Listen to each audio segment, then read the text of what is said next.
မင်းဥစ္စာကလွန်လို့ပါကွာကိုမျိုးထဲမှာဆိုလိုက်ကြည့်တာထားပါတော့ခုတော့တရက်လိုက်ကြည့်တာက ဟာမမဝီကိုဆွဲလန်းတာကိုကွာ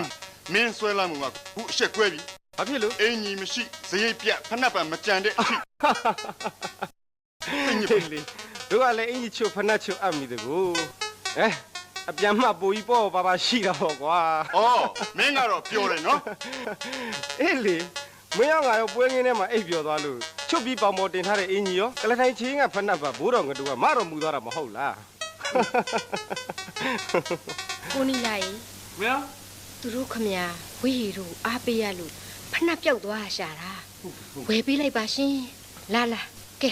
ဟေးကိုမမဝီ ဟေးဟေး မဝီအပြင်မှာအပြတ်မိတာပဲကွာဟမ် အေးကောင်းတယ်သူအပြတ်မိလို့တို့ဖနှက်မရှိတာပေါ့ကွာ ဟေးဖယားပဲသွားတာကွာဖယားတရားတော်တော်ကြီးညိုတယ်နော် သူဖျားတရားကြည်ညိုလို့သူကုလို့ရရင်ပေါ့မဟာရယာအစ်ကိုရိုခံရတာငါတော့မင်းမဝီကိုစိတ်နာပြီကွာစိတ်နာပြီ ဟမ် ဖနှက်မပါပါဘူးဆိုမှဟောဒီမြင်းနီလန်းကလည်းကြောက်ခဲတွေကြီးပဲခြေဖွားလဲသွေးတွေထွက်ပြီးဗိမသားမင်းကြီးဖြစ်တော်မယ်ကွာ